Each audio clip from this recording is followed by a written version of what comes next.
لا حول ولا قوة الا باللہ العلی العظیم۔ اعوذ باللہ من الشیطان اللعین الرجیم۔ بسم اللہ الرحمن الرحیم۔ الحمدللہ الذی ذکرہ للشرف الذاکرین وشکرہ فوز للشاکرین وطاعتہ نجاة للمطیعین۔ الصلاۃ والسلام علی رسول الثقلین محبوب رب المشرقین و رب المغربین ولی الدارین امام القبلتین جد الحسن والحسین ابی القاسم محمد۔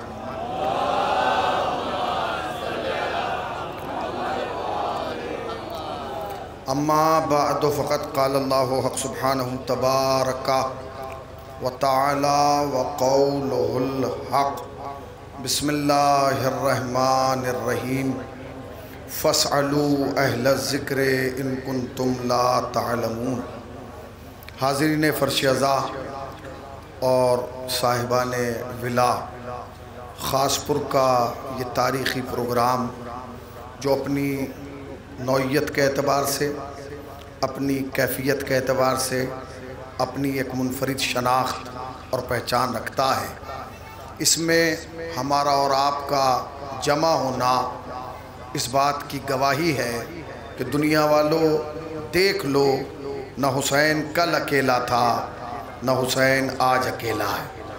آپ اس چوراہے پر کھڑے ہو کر پوری دنیا کو یہ پیغام دے رہے ہیں کہ دنیا آئے اور سمجھے کہ حسین کیا ہے، دنیا دیکھے کہ حسین کی حکومت کیا ہے، دنیا دیکھے کہ حسین کی سلطنت کیا ہے، دنیا دیکھے کہ حسین کا اقتدار کیا ہے۔ میری سمجھ میں آج تک یہ نہیں آیا کہ ہمارا اللہ ایک ہے، رسول ایک ہے، قرآن ایک ہے، قبلہ ایک ہے، کعبہ ایک ہے۔ جب سب کچھ ایک ہے تو پھر اختلاف کس بنیاد پر ہے؟ بھائی جب اللہ ایک ہے، جس کی عبادت آپ کرتے ہیں اسی کی عبادت ہم کرتے ہیں، جس مہینے میں روزے آپ رکھتے ہیں اسی مہینے میں ہم روزے رکھتے ہیں، جس موسم میں حج پہ آپ جاتے ہیں اسی موسم میں حج پہ ہم جاتے ہیں، تو پھر اختلاف کس بنیاد پر ہے؟ یاد رکھیے گا، یہ تقریر خاص پور کے اس چوراہے پر بڑے اہم پیغام لوگوں تک پہنچانے کے لیے کی جا رہی ہے۔ تو آخر وجہ کیا ہے؟ جب اللہ ایک ہے، رسول ایک ہے، قرآن ایک ہے، کعبہ ایک ہے، قبلہ ایک ہے، سب کچھ ایک ہے، تو مجھے ایک صاحب نے جواب دیا کہ مولانا اختلاف اللہ پر نہیں ہے، اختلاف رسول پر نہیں ہے، اختلاف کعبے پر نہیں ہے، اختلاف قبلہ پر نہیں ہے، اختلاف قرآن پر بھی نہیں ہے، تو پھر اختلاف کس بات پر ہے؟ کہتے ہیں سارا اختلاف رسول اللہ کے بعد پر ہے کہ بعد میں کسے مانا جائے۔ تو میں نے کہا بعد میں کسے مانا جائے؟ کہا جی دو صورتیں ہیں، یا لوگ صحابہ کو مانیں گے یا رسول کے بعد لوگ اہل بیت کو مانیں گے۔ تو جھگڑا یہ ہے کہ اہل بیت کو مانا جائے یا صحابہ کو مانا جائے۔ اگر آپ میری طرح متوجہ ہیں تو بس میں ایک جملہ کہہ کے آگے بڑھ جانا چاہتا ہوں۔ یاد رکھیے گا، ابھی تو لوگ یہی نہیں سمجھے کہ اہل بیت اور صحابہ میں فرق کیا ہے۔ جب تک فرق سمجھ میں نہیں آئے گا تب تک یہ پتہ نہیں چلے گا کہ اہل بیت کون ہے اور صحابہ کون ہے۔ یاد رکھیے گا، اہل بیت کی شان اپنی جگہ ہے، صحابہ کی شان اپنی جگہ ہے۔ اب میں اس پہ 2 گھنٹے بھی تقریر کروں تو شاید یہ بات واضح نہ ہو سکے کہ اہل بیت اور صحابہ میں فرق کیا ہے، مگر میں اس خاص پور کے چوراہے پر بتانا چاہتا ہوں کہ اہل بیت اور صحابہ میں کوئی لمبا چوڑا فرق نہیں ہے، ایک نقطے کا فرق ہے، اور وہ فرق یہ ہے کہ جو نبی سے پیار کرے وہ صحابہ ہیں، جن سے نبی پیار کرے وہ اہل بیت ہیں۔ جو نبی سے پیار کرے وہ سب کون ہیں؟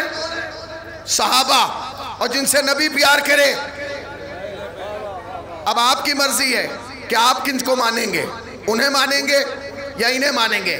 یاد رکھیے گا عزیزان گرامی، کوئی اختلاف نہیں ہے، کوئی اختلاف نہیں ہے۔ اگر انسان حسین ابن علی کے قریب آ کے دیکھے تو اسے پتہ چلے گا کہ حسین شیعوں کی ملکیت کا نام نہیں ہے، حسین انسانیت کے رہبر کا نام ہے۔ دنیا میں 2 بڑے اجتماع ہیں، دنیا میں 2 بڑے مجمع ہیں۔ ایک مجمع وہ ہے جو سفید کپڑے والوں کا ہے، ایک مجمع وہ ہے جو کالے کپڑے والوں کا ہے۔ جو سفید کپڑے والوں کا مجمع ہے وہ کعبے میں نظر آتا ہے، جو کالے کپڑے والوں کا مجمع ہے وہ کربلا میں نظر آتا ہے، مگر دونوں میں بنیادی فرق ہے۔ جو مجمع کعبے میں نظر آتا ہے وہ مسلمانوں کا ہے، جو کربلا میں نظر آتا ہے وہ انسانوں کا ہے۔ آئے ہائے آئے ہائے، آپ نے غور ہی نہیں کیا۔ جو مجمع کعبے میں نظر آ رہا ہے وہ کس کا ہے؟ مسلمان کا۔ اس لیے کہ مسلمان کے علاوہ کعبے میں کوئی جا ہی نہیں سکتا۔ بھئی کعبہ تو بہت دور ہے، کعبہ جس شہر میں اس میں بھی نہیں جا سکتا۔ جو لوگ حج پہ گئے ہیں، عمرے پہ گئے ہیں، انہوں نے دیکھا ہوگا کہ جو مکے کی انٹری ہے نا، جہاں سے آپ مکے میں داخل ہوں گے، ایک بہت بڑا بورڈ لگا ہے، اس پہ لکھا ہے کافر ممنوع الورود، نان مسلم ناٹ الاؤڈ۔ اتنا بڑا بورڈ ہے۔ آج تک میری سمجھ میں یہ نہیں آیا کہ تم نے بورڈ پہ تو لکھ دیا کہ کافر اس شہر میں بھی نہیں آ سکتا، اور کتاب میں لکھا ہے کہ کعبے کی چابی ابو طالب کے پاس تھی۔ آئے ہائے آئے ہائے، سمجھ میں نہیں آیا؟ تو کافر تو شہر میں آ ہی نہیں سکتا، تو وہاں جو آئے گا وہ کون آئے گا؟ مسلمان۔ مگر جب تم کربلا میں مشی کرو گے نا، اور نجف سے کربلا تک جاؤ گے، خدا کی قسم کھا کے کہہ رہا ہوں، ہندو تمہیں چلتا ہوا نظر آئے گا، سکھ تمہیں چلتا ہوا نظر آئے گا، عیسائی تمہیں چلتا نظر آئے گا، ہر قوم، ہر مذہب، ہر مکتب کا آدمی تمہیں حسین کی طرف جاتا ہوا نظر آئے گا۔ کمال ہے، سردار پگڑی کے ساتھ جا رہا ہے، کرسچن اپنے نشان کے ساتھ جا رہا ہے، پنڈت اپنے تلک کے ساتھ جا رہا ہے۔ اب ایک جملہ کہوں، ایک جملہ، میرے پاس وقت نہیں ہے، مجھے لکھنؤ جانا اور ٹرین بھی ہے، بس 2 جملے سن لیجئے اور تقریر ختم ہو جائے گی۔ میں نے اس بات پر تحقیق کی کہ ہندو کے دل میں حسین ہے، مسلمان کے دل میں حسین ہے، سکھ کے دل میں حسین ہے، ہر قوم کے انسان کے دل میں حسین ہے۔ میری طرح متوجہ رہیے گا، ہر قوم کے، ہندوؤں کے دل میں حسین، سکھوں کے دل میں حسین۔ اس ایک صلوات پڑھیں پر محمد والے محمد۔ آئیے قبلہ، آئیے ارے آئیے، ایک اور صلوات پڑھ دیں پر محمد والے محمد۔ اجازت ہے، توجہ دیجئے گا، ہر قوم، ہر مذہب کے دل میں آپ کو حسین نظر آئے گا۔ ہندوؤں کے دلوں میں حسین ہے، سکھوں کے دلوں میں حسین ہے، کرسچن کے دل میں حسین ہے، ہر قوم کے۔ یہ ہماری خوش قسمتی ہے شیعو کہ حسین سب کے دل میں ہے، اور یہ مسلمانوں کی بدقسمتی ہے کہ یزید صرف مسلمانوں کے دل میں ہے۔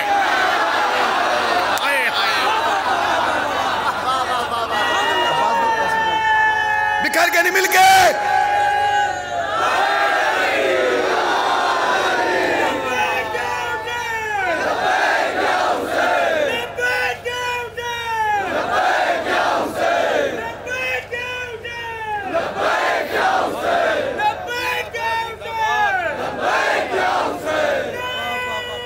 بکھر کے نہیں مل کے۔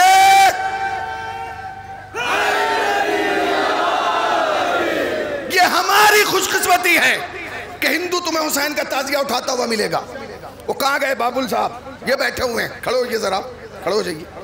یہ احمد آباد سے آئے ہیں، آپ ان سے پوچھئے 3 سال پہلے میں نے احمد آباد میں اشرا پڑھا، 122 تعزیے تھے۔ عباس بھائی کتنے؟ مول صاحب 122 تعزیے، اور وہاں تعزیہ ایسے نہیں نکلتا کہ آپ اپنی مرضی سے نکال دیں، نہیں، وہاں قانون یہ ہوتا ہے کہ حکومت کی طرف سے، گورنمنٹ کی، پرشاسن کی طرف سے نمبر دیا جاتا ہے، آپ کو اس نمبر پہ تعزیہ لے کے نکلنا ہے۔ لوگ اپنی گلی سے اسی نمبر پہ تعزیہ لے کے نکلتے ہیں۔ آپ یقین جانیں، جب وہاں سارے تعزیے نکل گئے، اس کے بعد جو اعلان ہوا وہ تاریخ ساز تھا۔ انہوں نے کہا یہ جو آپ نے 122 تعزیے دیکھے، اس میں صرف شیعوں کے ساتھ ہیں۔ اب اس کے بعد تو خاص پور کا خاص مجمع توجہ دے گا نا، اس میں صرف شیعوں کے کتنے ہیں عباس بھائی؟ 7۔ تو میں نے کہا اور کس کے؟ کہنے لگے اہل سنت کے۔ میں نے کہا اچھا، اب واقعاً میں نے دیکھا بڑی بڑی داڑھی کے لوگ تعزیہ لیے جا رہے ہیں۔ میں نے ایک صاحب کو پکڑا، میں نے کہا حضور آپ کا نام؟ انہوں نے اپنا نام بتایا، میں ممبر سے اور مائک سے نہیں بتا سکتا۔ میں نے کہا بتائیے نماز کیسے پڑھتے ہیں؟ تو کہنے لگے ہاتھ باندھ کے۔ میں نے کہا روزہ کب کھولتے ہیں؟ کہ اپنے ٹائم پہ۔ میں نے کہا احرام کیسے باندھتے ہیں؟ کہنے لگے بغل کے نیچے سے۔ میں نے کہا تراویح پڑھتے ہیں کہ نہیں؟ کہتے پڑھتا ہوں الحمدللہ۔ تو میں نے کہا سب کچھ تو تم ایسے کرتے ہو، پھر تعزیہ ہماری طرح کیوں اٹھاتے ہو؟ اس نے کہا سنو مولانا، نماز ہاتھ باندھ کے اس لیے پڑھتا ہوں تاکہ دنیا کو پتہ چل جائے کہ میں سنی ہوں، تعزیہ اس لیے اٹھاتا ہوں تاکہ دنیا کو پتہ چل جائے سنی ہوں، یزیدی نہیں ہوں۔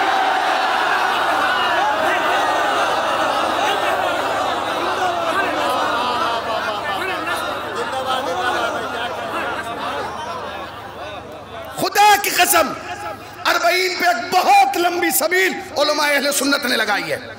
جا کے دیکھیے آپ، دنیا کا بہت بڑا اینکر اویس ربانی اس سفر میں گیا ہے، مفتی ہمدرد اس سفر میں گیا ہے، اور انہوں نے جا کے دنیا کو بتایا کہ حسین فرقوں میں بٹنے والا نہیں ہے۔ آپ نے غور ہی نہیں کیا۔ بھائی تمہاری سمجھ میں تو، اور اب کے تو کمال یہ ہوا کہ وہ کمیٹی سعودیہ کی جو حج کا انتظام کرتی ہے نا، وہ خصوصی طریقے سے 40 میں آئی ہے، یہ دیکھنے کے لیے کہ یہ سسٹم چل کیسے رہا ہے۔ سمجھ میں آئے گا؟ بیٹھو، بیٹھو، بٹھاؤ اس کو، بٹھاؤ اسے نیچے، اور اسے کھڑا مت ہونے دینا جب تک تقریر ختم نہ ہو۔ صلوات پڑھیں پر محمد والے محمد والے۔ یہ حیرت کی بات نہیں ہے، ایسے ہر مجمع میں ہوئے ہیں۔ جب غدیر کا اعلان ہوا تھا کچھ لوگ ایسے ہی اٹھنا چاہتے تھے، اگر انہیں اس روز دبا دیا جاتا تو شاید آج تک اٹھ نہ پاتے۔ ٹھیک ہے نا؟ اب پوری ٹیم آئی ہے صرف یہ دیکھنے کے لیے کہ حج کا نظام کیسے چل رہا ہے۔ سمجھ جاؤ گے، سمجھو گے تمہارے اندر اتنا بڑا دماغ ہے کہ تم 40 کے سسٹم کو سمجھ سکو۔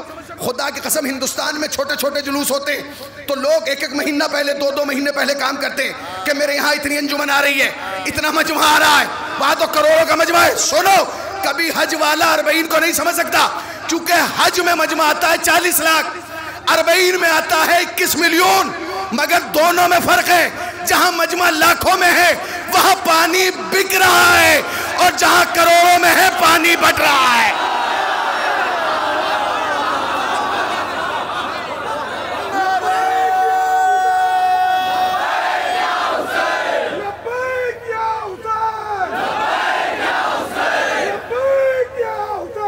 لبیک یا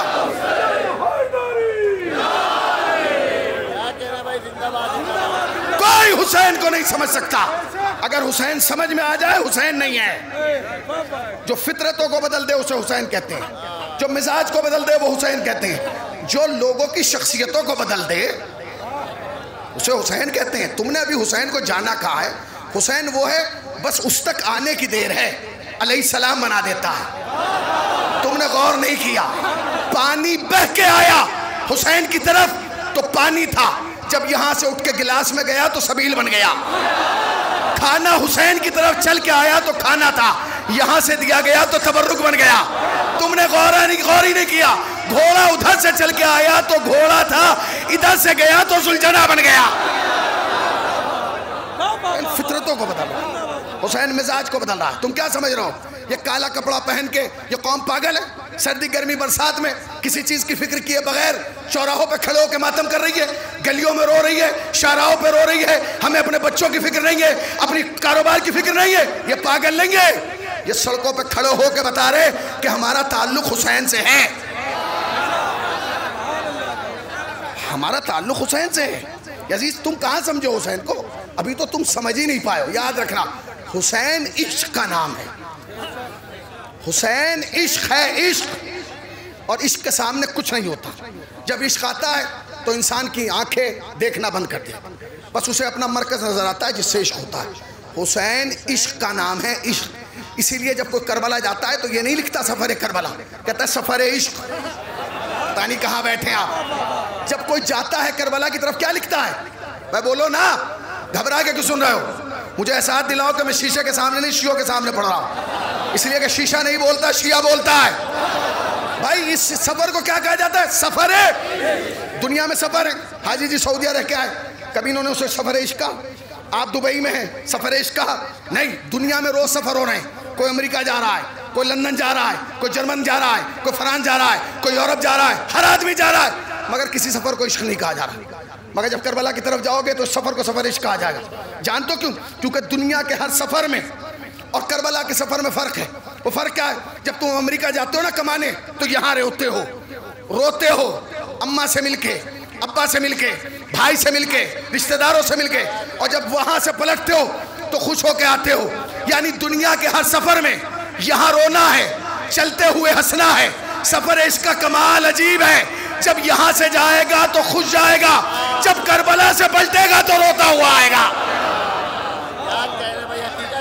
یہ کمال حسین ہے۔ حسین نے کہا تم میرے سامنے آؤ، تم میرا معاملہ حکومت کا نہیں ہے، امامت کا ہے۔ حکومت وہ ہے جو جھنڈوں میں بٹ گئی ہے، جو سرحدوں میں بٹ گئی ہے، مگر میں حسین ہوں، حسین میں بادشاہ نہیں ہوں، میں امام ہوں. میرے قریب آؤ گے تو سمجھو گے نا یہ ٹانڈا ہے. یہاں بیٹھے ہیں آپ خاص پور میں، ہندوستان کا جھنڈا لیے رہے، کسی پہ کوئی فرق پڑے گا؟ نہیں. ہمارا ملک ہے، ہمیں محبت ہے، ہمیں ناز ہی اس پر ہے.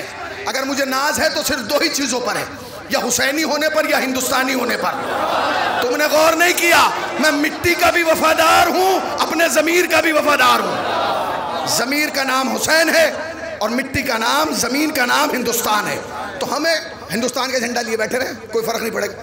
تھوڑی دیر کے بعد ایک آدمی امریکہ کا جھنڈا لے کے آ جائے، پھر دیکھیے آپ کا کیا حال ہوتا ہے. وہ تو بعد میں کارروائی کریں گے، یہی کر دیں گے. یہ کہیں گے بھئی یہ قانون کے خلاف ہے. کیوں؟ ملک ہمارا ہے تو جھنڈا بھی ہمارا ہوگا. آپ کسی اور ملک کے لیے آئیے جس کے حالات، تعلقات ہندوستان سے اچھے ہوں، کسی بھی ملک کے، دنیا میں 100 سے زیادہ 200 سے زیادہ ملک ہیں، لے آئیے، جھنڈا نہیں لہرانے دیں گے. کیوں؟ اس لیے کہ اگر کسی ملک کی زمین پر دوسرے ملک کا جھنڈا لہرایا جائے نا تو ملک کو خطرہ ہو جاتا ہے، کہیں انقلاب نہ آ جائے، کہیں بدلاؤ نہ آ جائے، کہیں تبدیلی نہ آ جائے. یہ تمہارے ملک ہیں جہاں جھنڈے سے تبدیلی آ جاتی ہے. حسین کی زمین کربلا کو سلام کرو. جو جس ملک کا آتا ہے جھنڈا لے کے جا رہا ہے، ہندوستان والا اپنا جھنڈا، پاکستان والا اپنا جھنڈا، یورپ والا اپنا جھنڈا. کیونکہ کربلا کی زمین پہ یہ دنیا کے ہر آدمی کو معلوم ہے کہ جھنڈے تو سب کے پاس ہیں، علم عباس کے پاس.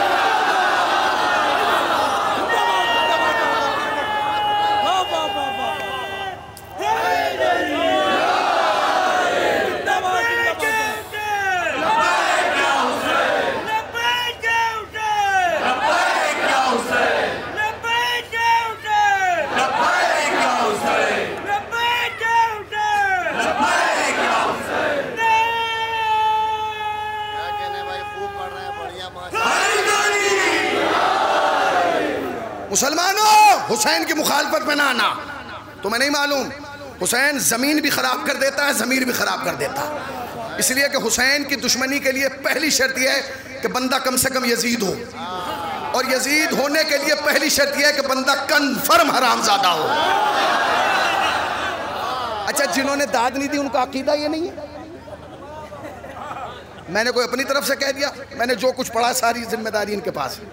میں چلا جاؤں گا، آپ ان سے پوچھئے گا، میرے بھائی بیٹھے ان سے آپ پوچھئے گا، ٹھیک ہے نا.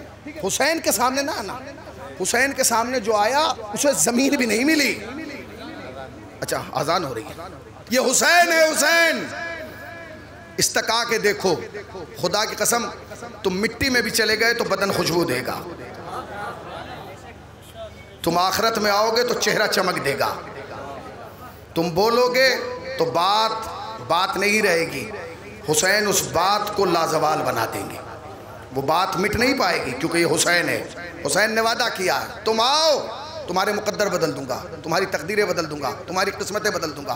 یہ اتنا بڑا مجمع جو یہاں ہے، یہاں پہلی دفعہ آیا، تم پہلے جلوس میں آئے ہو.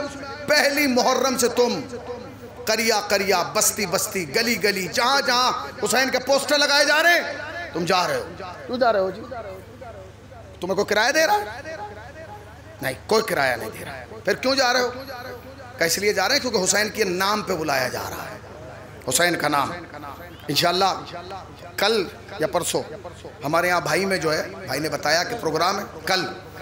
آپ حضرات سے گزارش ہے کہ شرکت فرمائیے. حسین بلا رہے ہیں، سب کو بلا رہے ہیں، اپنی طرف بلا رہے ہیں. آؤ، جو جس مذہب کا ہو چلا ہے. اس لیے کہ حسین کے دروازے پر مذہب نہیں دیکھا جاتا، عقیدت دیکھی جاتی.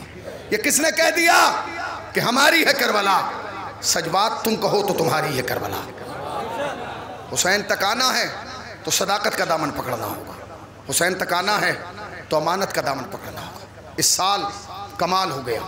40 کے سفر میں اتنے اہل سنت والجماعت لوگوں نے شرکت کی کہ آپ سوچ نہیں سکتے. حد ہو گئی بھائی. میں نے کیا کہا؟ دنیا میں جو مزاج کو بدلے اسے حسین کہتے ہیں. جو مزاج کو بدلے مولانا اسے حسین کہتے ہیں. آپ سچ بتائیے، جب ہمارے ہاں گرمی تیز ہوتی ہے، خود ہمارے ساتھ یہ ہوا، جب تک ہماری والدہ مرحومہ زندہ رہیں کبھی بھی وہ دن میں دھوپ میں نہیں نکلنے دیتی کہ نہیں اندر جاؤ گرمیوں کے دنوں میں، کیونکہ ماں چاہتی ہے کہ میرے بچہ دھوپ سے بھی بچا رہے. کمال یہ ہے، ماں بچے کو دھوپ سے بچاتی ہے. اور اس سال 40 کے سفر میں دنیا نے دیکھا کہ ایک باپ ایک دن کے بچے کو لے کے مشین میں چل رہا تھا. جب اس سے لوگوں نے کہا کہ گرمی بہت ہے، 50 ڈگری سے زیادہ ہے، تم اس بچے کو لے کے چل رہے ہو؟ اس نے کہا چلنے دو، کیا فرق پڑتا ہے؟ کہ نہیں، اسے کہیں لے جاؤ، بیمار ہو جائے گا. اس نے کہا میرا بچہ حسین کے اصغر سے زیادہ قیمتی نہیں. دنیا میں اگر کوئی محتاج ہوتا ہے نا، کسی کے ہاتھ کٹا ہو، پاؤں کٹا ہو، تو اسے لوگ کہتے ہیں یہ بیچارہ محتاج ہے، یہ تمہارے شہر میں محتاج ہے، یہ تمہارے گاؤں میں محتاج ہے، یہ تمہاری گلی میں محتاج ہے۔ 40 کے سفر میں جاؤ، اسی محتاج کے ہاتھوں سے تمہیں رزق بٹتا ہوا نظر آئے گا۔ وہی تبرک بانٹ رہا ہے، وہی پانی بانٹ رہا ہے۔ حسین نے اپنے دروازے پہ آ کے لوگوں کو احساس نہیں ہونے دیا کہ تم محتاج ہے۔ بس حسین کا ایک مزاج ہے، وہ مزاج یہ ہے کہ جب حسین کے پاس کوئی آتا ہے تو اپنی ذات کی نفی کر دیتا ہے، پھر وہ نہیں رہتا، پھر وہ اپنی ہر سہولت کو چھوڑ کے حسین کا غلام بن جاتا ہے۔ یہ وجہ ہے جب 40 پہ جاؤ گے تو تم دیکھو گے وہ علماء جن کی تم تقلید کرتے ہو نا، وہ پاؤں دباتے ہیں، وہ تمہارے قدموں کے چھالوں سے، آبلوں سے پانی نکالتے ہیں، وہ تمہارا خیال رکھتے ہیں۔ وہ کہتے ہیں بھائی تھک گیا تو میں کیا تمہاری کمر دبا دوں؟ کیوں؟ کیونکہ انہیں معلوم ہے کہ اس عزادار کی قیمت کیا ہے۔ بس عزیزو، آپ کی آنکھیں بھر آئی ہیں۔ میں سچ بتاؤں، مسائل مکمل پڑھ چکے ہیں میرے بھائی، چھوٹے بھائی مکمل مسائل پڑھ چکے، اور وہ گریہ بھی ہو چکا۔ شہزادی سغرا کا خط پڑھا ہے نا، سغرا کے خط میں دردی اتنا ہے، تم کیا ہو پڑھ کے حسین رو دیے۔ درد کا معاملہ ہے نا، بیٹی کا معاملہ ہے۔ بس ایک بات پڑھوں گا اور یہیں سے تقریر ختم ہو جائے۔ کمال ہے یہ میں نے اپنی آنکھوں سے دیکھا۔ جو لوگ کربلا گئے ہیں یہ بتائیں گے، ان سے پوچھئے گا، قرآن مجید پہ ہاتھ رکھے گئے، قسم کھلوا کے پوچھئے گا ایسا ہے کہ نہیں۔ بھائی ابھی کربلا سے ہو گئے، ان سے پوچھئے گا، جو کربلا گیا اس سے پوچھئے۔ جیسے تم اپنے گاؤں میں روتے ہو نا، تڑپ تڑپ کے، بلک بلک کے، رخساروں پہ تماچے مار کے، چیخیں مار کے روتے ہو، جب کربلا میں جاؤ گے تو ایسے روتا ہوا کوئی نہیں ملے گا۔ کربلا میں رونے کا انداز جانتے ہیں پاس بھائی کیا ہوتا ہے؟ آدمی کھڑا ہوتا ہے، آنکھوں سے آنسو بہتے رہتے ہیں، اس پہ وہ کیفیتی تاری نہیں ہوتی کہ آدمی تڑپ رہا ہے۔ اور اگر ایسا ہو تو کربلا کے راستے میں لوگ نہ جانے کتنے بے ہوش پڑے ہوئے ملے، حرم میں تو لوگ بے ہوش ہو کے، مگر نہیں، ایسا نہیں۔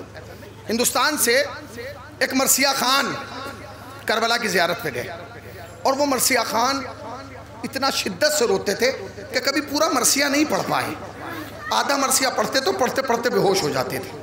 جب ان کے بچے جوان ہوئے، بچوں نے کہا ابا کوئی خواہش ہو تو بتائیے، تو کہنے لگے بس ایک خواہش ہے، مجھے کربلا کی زیارت کرا دو۔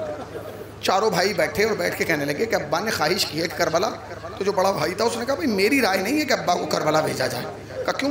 کہ جب یہ یہاں پڑھ کے اتنا تڑپتے ہیں، اگر انہیں کربلا بھیج دیا یہ واپس نہیں آئیں گے، ناممکن ہے۔ انہوں نے کہا نہیں، ابا کا اصرار بڑھتا رہا۔ ایک دن قافلے سالار کے پاس چاروں بھائی چلے گئے، انہوں نے کہا ہم اپنے والد کو کربلا بھیجنا چاہتے ہیں۔ انہوں نے کہا ٹھیک ہے، فلاں دن قافلہ جائے گا، آپ بھیج دیجیے گا۔ کہا مگر ہم یہ چاہتے ہیں کہ آپ ہمارے والد کا خاص خیال رکھیے گا۔ انہوں نے کہا ہاں ہم تو خاص خیال رکھیں گے۔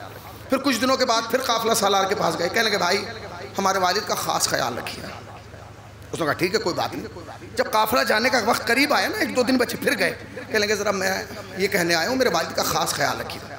اس نے کہا بھائی سب کا خاص خیال، تمہارے والد کا کیا خاص خیال رکھیں؟ تو کہنے لگے انہیں حرم میں اکیلے جانے مت دینا۔ کہا کیوں؟ کہا یہ ہماری بستی والوں سے پوچھو، ہم لے کے آئے ہیں، یہ مجلس میں بیٹھتے ہیں نا اور کوئی ہائے حسین کہہ دیتا، یہ تڑپ تڑپ کے رونے لگتے ہیں، یہ رخساروں پر تماچے مارنے لگتے ہیں۔ تو جب یہ یہاں بے ہوش ہو جاتے ہیں تو ہمیں یہ لگ رہا ہے کہ وہاں جائیں گے اور حسین ابن علی کی قبر کو دیکھیں ہوں گے اور مر جائیں گے۔ خاص اس نے کہا بھائی ٹھیک ہے، ہم کوشش یہ کریں گے کہ انہیں اکیلے امام حسین کی قبر پہ جانے نہ دیں، سب ساتھ جائیں۔ قافلہ کربلا پہنچا، اس نے تمام لوگوں کو کہا کہ بھئی اس کا خیال رکھنا۔ وہ کربلا کے صحن میں اترے، ایک کیفیت طاری اندر پہنچے، ویسے ہی جیسے میں نے بتایا کھڑے ہو کر رو رہے ہیں، وہ کیفیت طاری نہیں ہو رہی۔ انہوں نے اپنی مرثیہ کی کتاب نکالی، مرثیہ پڑھا، وہ کیفیت طاری نہیں۔ 1 دن 2 دن تیسرے دن 3 دن تک انہوں نے دیکھا کہ مجھے ویسے رونا نہیں آ رہا، واپس کربلا سے نجف اشرف آ گئے۔ آیت اللہ خوئی علیہ الرحمہ کا زمانہ تھا۔ آیت اللہ خوئی سے کہنے لگے حضور میں ہندوستان سے آیا ہوں، ایک مولا کا چھوٹا سا ذات کروں۔ کہا بتائیے؟ کہ مجھ سے کوئی گناہ ہو گیا۔ آیت اللہ خوئی نے کہا کیا گناہ ہوا؟ کہ مجھے نہیں پتا مگر گناہ ہوا ہے۔ کہنے کہ تجھے پتا بھی نہیں اور یہ کہہ رہا گناہ ہوا؟ کہا اس لیے کہہ رہا ہوں گناہ ہو گیا کیونکہ جب سے آیا ہوں مجھے حسین پر رونا نہیں آ رہا۔ تم نے غور نہیں کیا، ہاتھ جوڑ کے کہہ رہا ہوں اگر حسین پر رونا نہ آیا کرے، حسین کی ماں سے دعا کیا کرو، اے فاطمہ ہمارے گناہوں کو معاف کر دے، ہمارے دل کو نرم کر دے، ہماری آنکھوں کو نرم کر دے تاکہ ہماری آنکھوں سے اشک حسین کی فراز جاری ہو سکے۔ جزاک اللہ۔ آیت اللہ خوئی نے کہا پھر کہا حضور، آقا نے کہا کیا تمہیں بالکل رونا نہیں آ رہا؟ اس نے کہا نہیں رونا آ رہا ہے، ویسے نہیں۔ کہا تم ہندوستان میں کیسے روتے؟ تو لوگوں نے بتایا کہ آقا یہ تو ایسے روتا تھا کہ منہ پہ تماچے مارتا تھا، چیخے مارتا تھا اور بے ہوش ہو جاتا تھا۔ کوئی دن ایسا نہیں ہوتا تھا محرم میں کہ ہمارے یہاں مجلس ہو رہی ہے بے ہوش نہ ہو، مگر یہاں جب سے آیا ہے اس کی کیفیت عجیب ہے، یہ ایسے نہیں رو پا رہا۔ آیت اللہ خوئی نے کتاب اٹھائی، کتاب کھولی اور رونے لگے، کہنے لگے تجھ سے کوئی گناہ نہیں ہوا۔ کہا تو پھر میں رو کیوں نہیں پا رہا ہوں؟ کہتے سن، میرا مولا فرماتا ہے کہ جب کوئی کربلا کی زیارت کے لیے آتا ہے نا، پہلا کام یہ ہوتا ہے جیسے ہی وہ زمین کربلا پہ قدم رکھتا ہے، حسین اپنا ہاتھ اٹھا کے اس کے دل پہ رکھ دیتے ہیں۔ میں تو مصائب پڑھ چکا، حسین اپنا ہاتھ اٹھا کے اس کے دل پہ رکھ دیتے ہیں۔ تم نے غور کیا بھائی؟ کہاں ہم گناہگاروں کا دل، کہاں حسین کا ہاتھ؟ اللہ اکبر، اللہ اکبر، کہاں گناہگاروں کا دل، کہاں حسین کا ہاتھ؟ اس نے کہا آقا میری سمجھ میں نہیں آیا، ہمارے دل پہ حسین ہاتھ کیوں رکھتے ہیں؟ کہا اس لیے کہیں ایسا نہ ہو کوئی اپنا وطن چھوڑ کے کربلا آئے اور یہاں حسین کی غربت کو دیکھ کے رو رو کے مر جائے۔ حسین یہ نہیں چاہتے کوئی یہاں آ کے مرے۔ اس نے کہا آقا اگر کوئی آ کے کربلا میں مر گیا، اس کی تو نسلیں فخر کریں گی کہ میرا باپ کربلا میں مرا، میرا بھائی کربلا میں مرا، میرا دادا کربلا میں مرا۔ آقا خوئی نے امامہ اتارا، آستینیں چڑھائی، گریبان چاک کیا، سینے پہ ہاتھ مار کے کہتے اگلا جملہ سن، مولا فرماتے کہیں ایسا نہ ہو یہ کربلا میں آ کے مر جائے اور اس کی بیٹی صغرا کی طرح انتظار۔ اے ہمارے غریب مولا، ہماری بیٹیوں کا اتنا خیال، ہائے فاطمہ کی بیٹیاں بے مکنا ہو چادر۔